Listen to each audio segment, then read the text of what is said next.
रे खाना लेके दे भले पानी लेके दे गेले खाना का नंबर ले जे जल्दी। अब पानी हम कार चिल्लाए लागी ले ली चिल्लाए लागी खाई लागी ले चिल्लाए ते हम चिल्लातनी कहतनी त चिल्लातनी खाई चुपचाप खाई चुपचाप खाई अरे काला 20 साली जब पानी लेके दे गेले तो कम से कम 2-4 मिनट में लेके खाना दे अच्छा खाई ना खाई ना तेलुआ का पापा एगो बात कहतनी सुनी ध्यान से।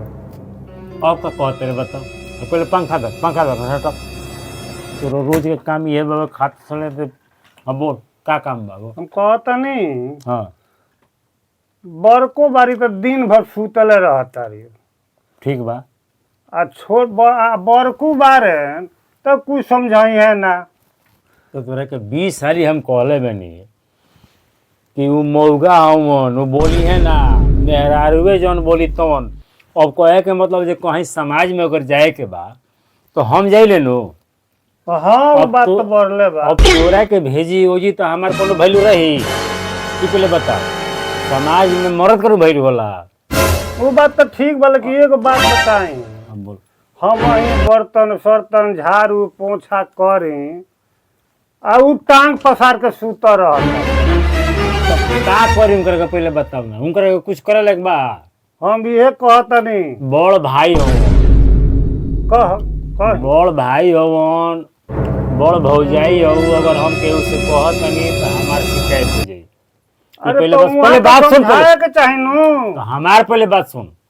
हमार शिकायत होई कि ना होई पहले बताओ अगर मान लेते हैं जे केहू भी देखी तो कही नो जे छोट भाई बड़ के समझावता अभी थोड़े कही जो मौगा हुआ उनका बोला ही उड़ना आवेला मेरा रू उनकर आगे होले तोरा के भेजी ले कहीं आगे कोई भेजी ले बता देख ली एगो बात तो बता देता नहीं। हाँ बता दे अब खाना हमारा से ना बनी वो बात बता देता तो तोरा से खाना ना बने तो लोग खाई के अब हम का बताई दिन भर सुत रहे ना हम ही काम करी तो कुछ न कुछ तो करे के पड़ी न तोरा बात बुझात नहीं के इज्जत तोपे खातिर तो करे के पड़ी हम ये चाहता नहीं हाँ जी अब अलगा हो चली बढ़िया अरे तोरा माई के माई कही ते अलगा अलगा होगी मार दे ये बता दिन तोरा के हमारे के छातिया अलगा हो कहां 20 साली समझाई ले रे तोरा कह देन तो काम कर एना तो बुझ लिए मुआ दे के बेटा ओकरे के लेके चाटा तू हम ना रहबो डंटा ते यहां से लेके जाते रहे जो तेरा माई के माई कहीं 20 साली माना कैले बनी कि रे हम खात समय में कुछ मत बोलिए सब फेंके नो अब बिहान अगर बात कोनो अगर ऐसा ना गई तो मुआ दे तोरा के बता तेरी हां जो अगर जाते तो जो हम फ्री हो जान जो नतिया के बेटा से अगर पूछो को नीमन बात को तब हम ही ना जाई वाली घर में नाती के बेटा अब फिर हम जाता नहीं हम मुआ दे तो जो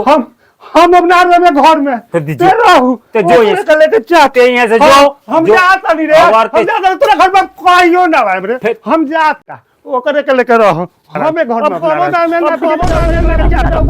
हम ना रह ते चल जेबे त हमरा फायदा हो गई ते चल जेबे त हमरा फायदा हो गई जो हम जोन चाहत नहीं तो हमरा ठीक बा जो तक